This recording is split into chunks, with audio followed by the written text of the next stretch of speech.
udah lama. Cuma kadang-kadang kalau kita sampaikan ke pihak PDAM, alasan mereka kan bocor pipa di pipa ini, sehingga mungkin karena air kurang begitu hidup, misalnya 1 hari, 2 hari, 3 hari, terus seminggu itu mati lagi. Artinya stok air kita kan nggak bisa kita pastikan ada gitu.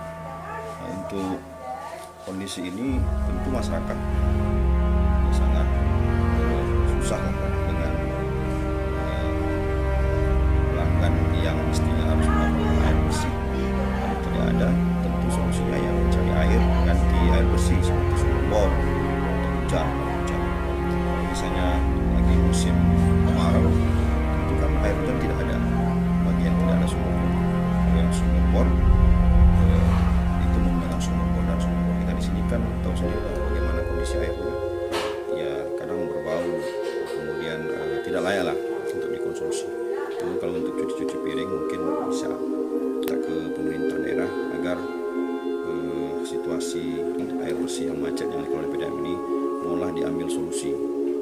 Salah satu solusinya adalah memfungsikan kembali IPA yang ada di Sukamakmur, karena dulu sebelum IPA pindah ke pihak umum